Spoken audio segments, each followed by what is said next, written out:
Now we know how to change the formatting of a given cell simply by selecting that cell, going to the Home ribbon and changing the font size, color, background color, font color, alignment, etc. But what we can now do is change the appearance of a cell based on the value within that cell. So by adding a condition or a number of conditions, we can trigger a change in the formatting. So let's take the sales data 2013 file and January, and I'm interested for the moment in having a look at applying a conditional format to the cars sold for the North region.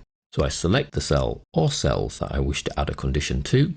I then go to conditional formatting on the Home ribbon, and in the little drop down I can choose highlight cells rules. Now in the right here I choose the trigger for a change in the format. So I'm going to choose greater than. Format cells that are greater than, and I can type a value in here or reference another cell. So let's change that to 50. So if the cell value becomes greater than 50, then I'd like to change the format to, and there's a list of predefined formats. We have light red fill with dark red text. We have light red fill, we have red text. It's a lot of red involvement. Or I can choose custom format to apply my own formatting. And you'll see some items are grayed out. I can't change the typeface. I can't change the size. But I can change to bold. I can change the color. Let's go for bright red. I can change the background color and the border. I won't change the border, but I'll change the background color to a yellowy color. And then OK. We then see that our rule says when the cell value is greater than 50, we're going to apply a custom format. OK. Now because the cell value is currently not over 50, we just look normal. Enter the cell and put a value greater than 55.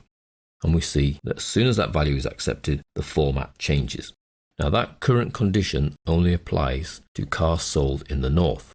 If I want to take the same condition and apply it to the other sales cells in this sheet, then I can use the format painter. So I select that cell, use a little format painter, and then paste that format, which includes the conditional format, onto all of the sales cells for the North, South, East and West, cars, planes and bikes.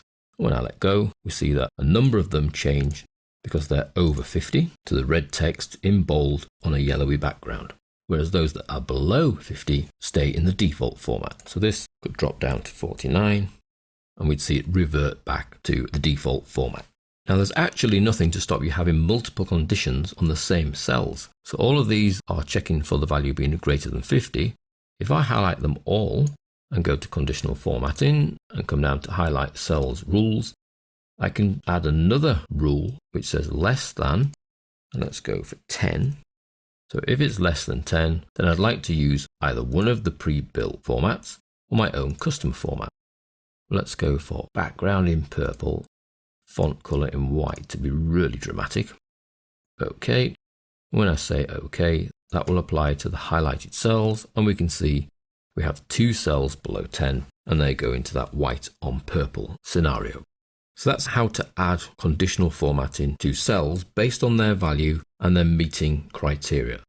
Those criteria exist in this highlight cell rules pop out where you can check for values greater than, less than, between two values, equal to a particular value, checking for text that contains, and you can put a piece of text in, or a date occurring. So if you're checking a date set of cells, you can use date values, or you can even get it to highlight duplicate values. So instead of using that remove duplicates option that we've seen earlier, we could use the duplicate values condition, and it would then highlight the duplicate values for you to then look at manually.